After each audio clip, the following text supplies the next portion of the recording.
नमस्कार, स्वागत आप सभी का ग्लोबल अड्डा आप देख रहे हैं और मैं हूं आपके साथ पुनीत। मेरे साथ मेरे सहयोगी आनंद भी मौजूद हैं।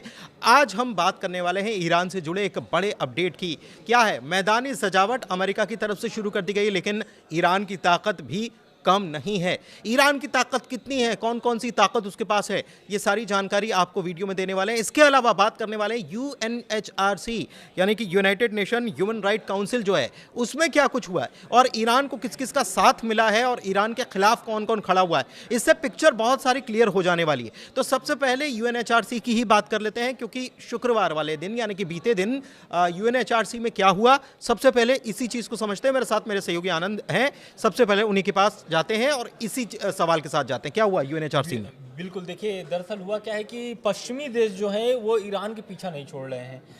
अगर हम बात करें अक्टूबर 2025 की, तो उस समय भी जब JCPOA का जब पूरा कार्यकाल खत्म हो रहा था, मतलब जिस तरीके से 10 साल का वो कार्यकाल था, मतलब जो हस्ताक्षर किए गए थे प्रस्ताव पर, उस प्रस्ताव के खत्म होने के बाद भी पश्चिम देश आए थे। E3 देश आया था और E3 देश ने फिर से JCPOA वाले जो प्रस्ताव थे उसको लागू कराए थे। लेकिन अब ये जो मामला आया है, ये मामला जो है UNHRC यानी कि संयुक्त राष्ट्र मानवाधिकार परिषद, इसमें दरअसल एक वोटिंग हुई है, एक बैठक में एक वोटिंग हुई है और ईरान के खिलाफ एक प्रस्ताव लाया जाता है। प्रस्ताव ये था कि दरअसल 2022 की बात हो रही थी यहाँ पर, 2022 में जो प्रदर्शन हुए थे उस मामले को लेकर के जांच की बात हो रही थी वहां पर। लेकिन अब ये जो मामला जो ताजा जो प्रदर्शन हुए थे उसमें लगभग 5000 से अधिक लोगों की मौत हो गई।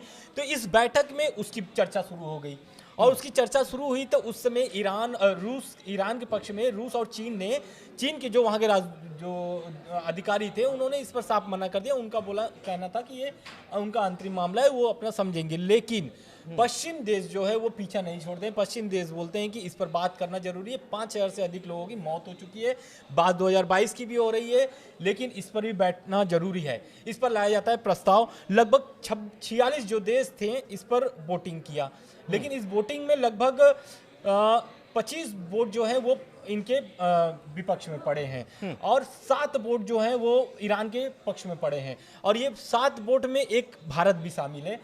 भारत ने भी ईरान के पक्ष में वोट किया है।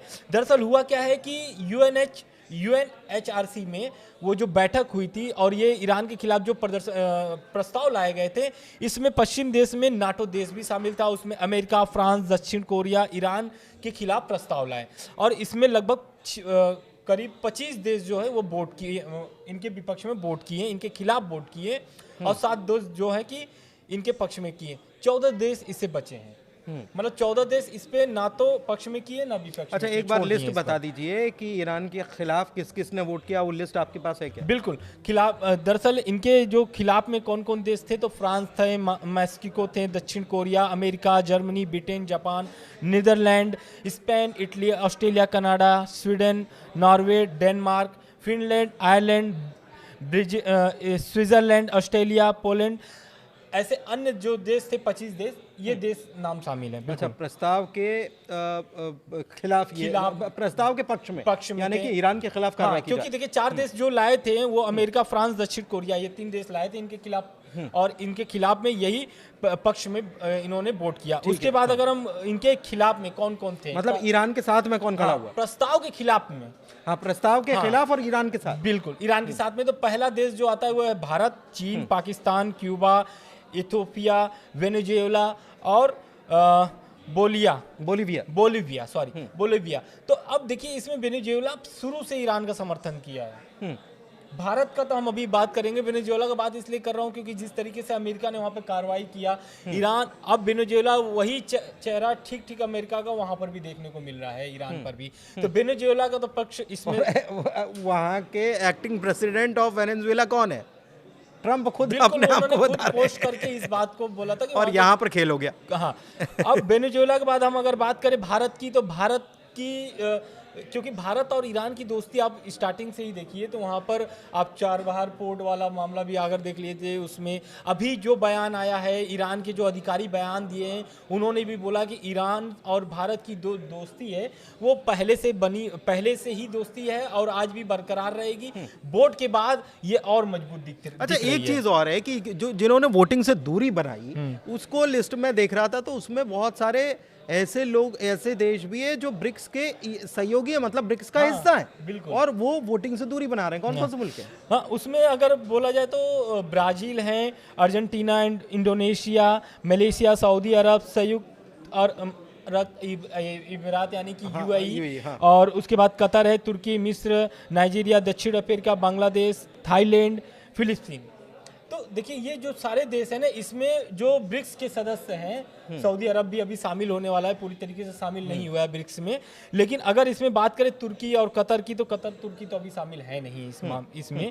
लेकिन अगर इसमें और बात करें दक्षिण अफ्रीका की, तो दक्षिण अफ्रीका इसमें पहले ब्रिक्स में ईरान जब नहीं शामिल हुआ था उसके पहले से नहीं, लेकिन एक चीज़ और है कि अभी दक्षिण अफ्रीका में जो नेवल एक्सरसाइज हुई है उसमें ईरान के शामिल होने को लेकर बड़ी तनातनी की खबरें निकलकर सामने आई थी। हैरानी की बात यह है कि देखिए, तुर्की एक तरफ ये कह रहा है कि ईरान का आंतरिक मामला, उसमें दखल नहीं देना चाहिए। किसने कहा? विदेश मंत्री ने, हालिया बयान है उनका। और वहां पर यूएनएचआरसी में क्या होता है, यूएनएचआरसी में जो प्रस्ताव लाया था वहां पर दूरी बना ली जाती है। खेल देखिए, दिलचस्प बात यह है कि मिडिल ईस्ट के जो देश हैं, जो जैसे यूएई हो गया, ठीक है, या इसके अलावा तुर्की की बात कर लें, या कतर की बात कर लें, कुवैत की बात कर लें, ये तो सब मिडिल ईस्ट में आते हैं। ये आखिरकार क्यों नहीं अपने खुलकर अपने पत्ते रखना चाहते हैं, क्यों नहीं कहना चाह रहे? बिल्कुल इसलिए नहीं ये कहना, दबाव है एक प्रकार से, अमेरिका का दबाव, इसलिए वोट नहीं किया। बिल्कुल। नहीं तो चाहते तो वोट कर सकते थे कि नहीं, ये इंटरनल मैटर है। हाँ, लेकिन ये देखिए इसलिए ये लोग बचना चाह रहे हैं क्योंकि मिडिल ईस्ट में लगभग 2-2.5 साल से तनाव बरकरार है और लगभग तनाव बढ़ ही रहे हैं। तो ये जो सारे देश हैं, ये लोग व्यापार से बहुत ज़्यादा विश्वास रखते हैं, युद्ध और बातचीत करना चाहते हैं, युद्ध पर विश्वास नहीं करना चाहते हैं। अब इनका खंगालेंगे भी तो आपको बहुत सारे इनको युद्ध से संबंधित नहीं मिलेंगे।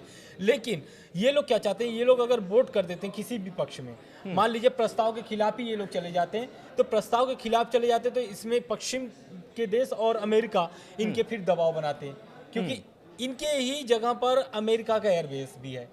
हाँ देखिए, आप देखिए बांग्लादेश में क्या कुछ हुआ और उसका अमेरिका से क्या रिश्ता है, ये किसी को बहुत ज़्यादा बताने समझाने की ज़रूरत नहीं है। मिस्र कितना अमेरिका के दबाव में है ये बताने की ज़रूरत नहीं है।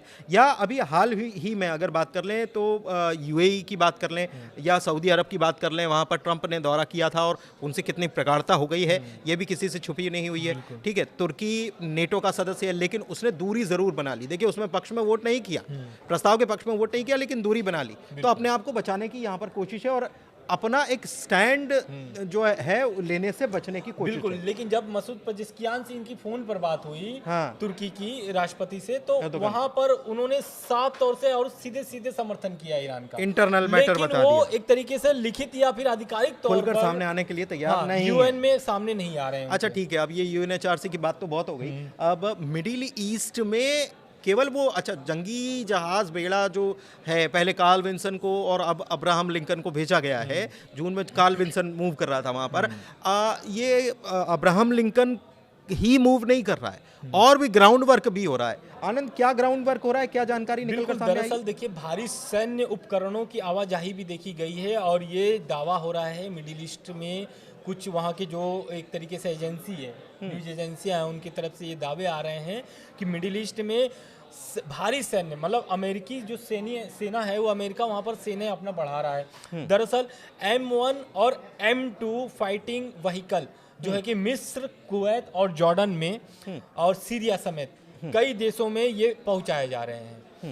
इसमें क्या है कि जो बहुत सारे हथियार जो हैं कि इसमें भेजे जा रहे हैं इन सभी सारे देशों में, और लगभग अमेरिकी ग्राउंड फोर्स जो है सबसे बड़ी तैनाती के एक, मतलब ये जो तैनात कर रहा है अमेरिका, ये सबसे बड़ा, अब तक का सबसे बड़ा मतलब की तैनाती हो रही है। और ईरान, अमेरिका की जो सेना बढ़ रही है सबसे बड़ी, मतलब ये मतलब, हाँ, अब ये बहुत जल्दी बहुत कुछ बड़ा होने वाला है, ये बात सही है। और उसके, हाँ, कुछ बड़ा होने वाला है। और उसके बाद अगर बात करें F-15E की, तो फाइटर जेट की मौजूदगी भी वहाँ पर देखी गई है। एक इसी बीच सैटेलाइट की कुछ तस्वीरें आई हैं जॉर्डन से, और वहाँ पर जॉर्डन में जो अमेरिकी एयरबेस है वहाँ पर दरअसल अमेरिकी वायुसेना के F-15E के फाइटर जेट की मौजूदगी बहुत तादाद में देखी जा रही है। तो ये माना जा रहा है कुल कि जो अमेरिका जो अपना बेस है उसको मजबूत अब करना शुरू कर दिया, क्योंकि जब ईरान में प्रदर्शन चल रहे थे तो आप सुने होंगे कि कतर के एयरबेस को अमेरिका खाली करा रहा है। लेकिन वहाँ से हट करके अब दूसरे जो उनके एयरबेस है मिडिल ईस्ट में, अब उसको बहुत मजबूत कर रहा है, क्योंकि आप देख रहे हैं यहाँ पर यूएसएस, यहाँ पर अब्राहम लिंकन जो एयर कैरियर है वो पहुँच रहा है। ठीक है। तो अब इससे कुल जमा ये समझ में आ रहा है, और यहाँ पर साइबर अटैक, तो कुल समझ में आ रहा है कि ये जो वेनेजुएला में किया गया था, वेनेजुएला में कुछ ऐसे मतलब शो नहीं हुए थे कि ऐसे ऐसे बेड़ा वहां पर पहुंचाए जा रहे हैं, लेकिन वहां पर बहुत सारे फाइटर, लेकिन अमेरिका से लगा हुआ था, यहाँ पर थोड़ी दूरी है तो यहाँ पर तैनाती और तमाम हाँ, चीज़ें ज़रूरी। देखिए एक चीज़ और है, अब मैं आपको बताता हूँ, अब मैं बताता हूँ आपको कि ईरान की ताकत क्या है, क्योंकि ये तो पूरी अमेरिका अपनी फ़ौज उतार चुका है, दूर भी है, लेकिन इज़राइल भी अपने तरीक़े से काम कर रहा है। वहाँ से ख़बरें भले ही नहीं आ रही हैं, लेकिन इज़राइल ने अपने तरीक़े से काम करना शुरू कर दिया है। हालांकि ईरान की ताकत बहुत ज़्यादा है, भले ही जून से थोड़ी सी ताकत कम हो गई हो, लेकिन ताकत फिर भी ज़्यादा है। क्या क्या ताकत है इस बात को समझ लेते हैं। सबसे बड़ी ताकत जो है उसकी मिसाइल पावर है, क्योंकि ईरान जानता है कि युद्ध अभी भी, जून में भी यही देखा उसने कि मिसाइल की ताकत अपनी दिखाई थी। 3,000 के आसपास उसके पास मिसाइलें उस वक्त मौजूद थी, और जब उसने इस्तेमाल की तो करीब 1,000 के आसपास, 1,000 से 1,500 मिसाइलें उसने इस्तेमाल की थी, और 2,000 का स्टॉक पाइल अभी भी उनके पास है। मतलब 2,000 मिसाइलें के आसपास है, और हर महीने आप समझ लीजिए कि 150 से 200 मिसाइलें ईरान बना रहा है। अब इसमें कौन कौन सी मिसाइलें हैं? शॉर्ट रेंज बैलिस्टिक मिसाइल है, मीडियम रेंज बैलिस्टिक मिसाइल है, इंटर कॉन्टिनेंटल बैलिस्टिक मिसाइल है। ये अभी जनवरी में ये दावा किया गया कि inter continental ballistic missile 10,000 kilometre, यानी अमेरिका तक उसकी पहुंच है। ये ईरान की तरफ से दावा किया गया कि इसका हमने सफल परीक्षण कर लिया है। तो ये ईरान की ताकतें। मिसाइलों के नाम बता देता हूं आपको कि कौन कौन सी मिसाइलें हैं और क्या उसकी ताकत है। तो मेन रूप से SRBM short range ballistic missile, MRBM medium range ballistic missile इसमें है, और इसमें शहाब 3, गदर, इमाद, ये MRBM मिसाइल होती है जिसकी रेंज 1,300 से 2,000 किलोमीटर। इसमें कौन कौन सा जगह आ जाती है, जहाँ तैनाती हो रही है ना वहाँ पर देखिए कौन कौन सी जगह आ जाती है। सऊदी अरब इसमें आ जाता है, इजराइल इसमें आ जाता है, UAE को ये कवर कर सकती है, ठीक है। और इसका हार्ड और लिक्विड फ्यूल वर्जन दोनों में ये काम करती है। तो एक जानकारी ये है। इसके अलावा सेजिल मिसाइल, आपको याद है वो एक हवा में तैरती हुई मिसाइल जो जून के महीने में नज़र आई थी, उसको वो नाम था सेजिल मिसाइल। उसकी भी वो भी मीडियम रेंज बैलिस्टिक मिसाइल है, और 2,000 किलोमीटर तेज़ तरीके से लॉन्च होती है, कहीं से भी लॉन्च किया जा सकता है। और 2026 में इसका अपग्रेडेड वर्जन भी आ गया है, एक बात ये भी है। इसके अलावा खुर्रम शाह HR, ये मीडियम रेंज बैलिस्टिक मिसाइल है, ये अलग टाइप की मिसाइल है, ये 4,000 किलोमीटर तक मार करती है, मल्टीपल वॉरहेड इसके ऊपर है। तो मतलब एक ही मिसाइल जाएगी और कई जगह तबाही मचाएगी। ये मल्टीपल वॉरहेड ये होता है। इसके अलावा फतह 1, फतह 2, ये हाइपरसोनिक मिसाइल, मतलब इसकी स्पीड और ज़्यादा है, 1400 से 1,800 किलोमीटर के आसपास की इसकी रेंज बताई जाती है, और इसकी स्पीड जो है मैक 13, मैक 15 बताई जाती है। मतलब इतनी ज़्यादा तेज़ है कि एयर डिफेंस को चकमा देने की ताकत ये रखती है। और ईरान ये क्लेम करता है कि इजराइल का डिफेंस सिस्टम जो जून के महीने में जो था उसको ये पेनिट्रेट, मतलब उसको तबाह कर सकती है, ये ईरान का दावा है। इसके अलावा जुल्फ़कर और डेस्फल, ये शॉर्ट रेंज बैलिस्टिक मिसाइल 700 से 1,000 किलोमीटर के आसपास ये कवर कर सकती है। इसके अलावा क़ियाम 1 और क़ियाम 2 मिसाइल जो है ये भी शॉर्ट रेंज बैलिस्टिक मिसाइल है, 800 किलोमीटर के आसपास ये कवर करती है। क्रूज़ मिसाइलें भी हैं, इसमें कौन कौन सी हैं? सोमार, होवेज और पवेह, ये लैंड अटैक करने में 1,300 से 3,000 किलोमीटर लैंड अटैक ऊंचाई पर उड़ती है, और रडार से बचने के बाद फिर सीधे लैंड अटैक करती है। तो ये रडार से बचने की ताकत इसके पास। इसके अलावा एंटी शिप मिसाइल इनके पास है। तो एंटी शिप जो जहाज़ी बेड़ा बढ़ रहा है, तो एंटी शिप मिसाइल इसके पास है। अबू महदी एंटी शिप है, 1,000 किलोमीटर की इसकी रेंज है, और इससे US कैरियर्स जो आगे बढ़ रहे हैं ना उसको ख़तरा नज़र आता है। और स्टॉक पाइल हमने आपको बता दिया कि क्या है। ICBM इंटरकॉन्टिनेंटल बैलिस्टिक मिसाइल, मतलब अंतर महाद्वीपीय मिसाइल जो है वो 10,000 किलोमीटर वाली है, और ये US के ईस्ट कोस्ट तक पहुंच सकती है, ये भी कहा जा रहा है। तो तो ये टेस्ट क्लेम किया गया है। दूसरे लोग इसे प्रोपेगेंडा बताएंगे, अमेरिका इसे प्रोपेगेंडा बताएगा, इजराइल इसे प्रोपेगेंडा बताएगा, ईरान कह रहा है कि हमने ये कर दिया है, हमारे पास ये ताकत है। तो ये ताकतें ईरान की जो हैं, ईरान को इस अपनी ताकत पर भरोसा है, उसको जाहिर सी बात है कि युद्ध होगा, अगर हमला होता है तो ईरान अपने मिसाइलें निकालेगा, खर्च भी करेगा, खर्च करेगा तो उसमें कमी आएगी, स्टॉक पाइल कम हो गया है। लेकिन साथ ही ताकत किससे मिल रही है? रूस से ताकत मिल रही है, चीन से ताकत मिल रही है, और इससे एयर डिफेंस सिस्टम को भी मजबूत किया जा रहा है। ये तो केवल मिसाइल की पावर बता रहे हैं हम आपको। एयर डिफेंस सिस्टम बीते दिनों जून के बाद ईरान ने अपना और मजबूत करने का काम किया है।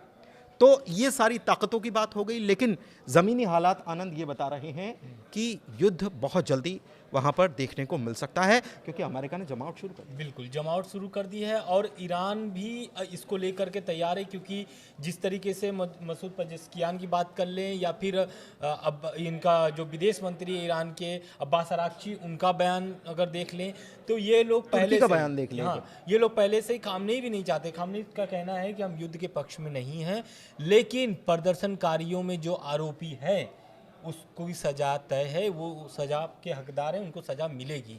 तो कहीं ना कहीं प्रदर्शनकारियों को, जो ट्रम्प चाह रहे थे कि प्रदर्शनकारियों पर कार्रवाई ना हो, तो एक तरीके से ईरान ने भी साफ कर दिया है कि प्रदर्शनकारियों पर कार्रवाई होगी, मतलब आगे पीछे एक्शन तो लिया जाएगा। बिल्कुल, क्योंकि ईरान आर्थिक रूप से झेल रहा है, इस प्रदर्शन से और आर्थिक तंगी आ चुकी है, क्योंकि लगभग 20 दिन से 25 दिन से वहाँ पे दुकानें बंद हैं, सब चीज़ें अस्त व्यस्त हैं, वहाँ पे व्यापार ठप्प पड़े हुए हैं, और इस तरीके से अमेरिका का दबाव जिस तरीके से बढ़ते जा रहे हैं, क्योंकि यूएसएस अब्राहम लिंकन वाली एयरक्राफ्ट कैरियर देख लीजिए, या फिर जितने भी वहाँ पर दबाव बनाए जा रहे हैं, या फिर जो बाकी सारे देश हैं, यूरोपीय कंट्री हैं, या फिर नीदरलैंड का जो मैंने आपको बताया कि अपना वो एयरलाइंस बंद कर दिए हैं, तो इससे भी आवाजाही बंद होने से बहुत सारे ईरान को नुकसान सहना पड़ेगा। तो इस कारण से अब ईरान भी तय कर लिया है कि अगर युद्ध के पक्ष में नहीं, लेकिन अगर युद्ध आप करेंगे या फिर अमेरिका या इजराइल की तरफ से कोई भी कार्रवाई होगी तो वो युद्ध माना जाएगा।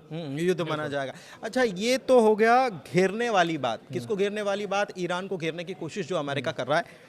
अब उसमें कामयाब होगा नहीं होगा, ईरान किस तरीके से जवाब देगा, ये तो आने वाले दिन बताएंगे। लेकिन एक चीज़ और आपको बता दें, एक खबर और है, और वो खबर बहुत जल्दी आपको हम बताएंगे, वो है नेटो से जुड़ी हुई। जी हाँ, नेटो में हो सकती है टूट, और बहुत जल्दी नेटो का दी एंड नज़र आ रहा है। क्यों नज़र आ रहा है? ये खबर आने वाले वीडियो में आपको ज़रूर मिलेगी। फिलहाल के लिए हमें दीजिए इजाज़त। वीडियो चर्चा कैसी लगी, जानकारी कैसी लगी, ज़रूर बताइएगा। ग्लोबल अड्डा को अपना प्यार देते रहिए।